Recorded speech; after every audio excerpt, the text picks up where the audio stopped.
ಕಡವೆ ದಾಳಿಯಿಂದ ಗಂಭೀರವಾಗಿ ಗಾಯಗೊಂಡ ವ್ಯಕ್ತಿಯೋರ್ವರು ಆಸ್ಪತ್ರೆಗೆ ದಾಖಲಾದಂತಹ ಘಟನೆ ದಕ್ಷಿಣ ಕನ್ನಡ ಜಿಲ್ಲೆಯ ಬೆಳ್ತಂಗಡಿ ತಾಲೂಕಿನ ಅಡೆದಂಗಡಿ ಗ್ರಾಮ ಪಂಚಾಯತ್ ವ್ಯಾಪ್ತಿಯ ಗ್ರಾಮದ ಪರಂಟ್ಯಾಳ ಎಂಬಲ್ಲಿ ನಡೆದಿದೆ. ಪರಂಟ್ಯಾಳ ನಿವಾಸಿ ನಾರಾಯಣ ಪೂಜಾರಿಯವರು ಕಡವೆ ದಾಳಿಗೆ ಒಳಗಾಗಿ ಆಸ್ಪತ್ರೆಗೆ ದಾಖಲಾದ ವ್ಯಕ್ತಿಯಾಗಿದ್ದಾರೆ.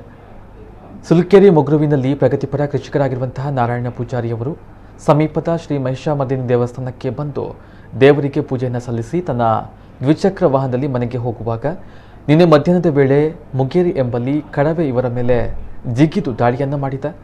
ಕಡವೆ ಜಿಗಿದ ಪರಿಣಾಮ ರಸ್ತೆಗೆ ಬಿದ್ದ ಇವರಿಗೆ ಎದೆ ಪಕ್ಕೆಲುಬುವಿಗೆ ಗಂಭೀರ ಪ್ರಮಾಣದ ಗಾಯಗಳಾಗಿವೆ. ಕೂಡಲೇ ಸ್ಥಳೀಯರ ಸಹಕಾರದಿಂದ ಗಾಯಾಳುವನ್ನು ಸ್ಥಳೀಯ ಖಾಸಗಿ ಆಸ್ಪತ್ರೆಗೆ ದಾಖಲು ಮಾಡಿ ಚಿಕಿತ್ಸೆಯನ್ನು ನೀಡಲಾಗಿದೆ. ಈ ಸಂಬಂಧ ಈಗಾಗಲೇ ಅರಣ್ಯ ಇಲಾಖೆಯ ಅಧಿಕಾರಿಯವರಿಗೆ ಮಾಹಿತಿಯನ್ನು ನೀಡಲಾಗಿದೆ ಎಂದು ತಿಳಿದು ಬಂದಿದೆ.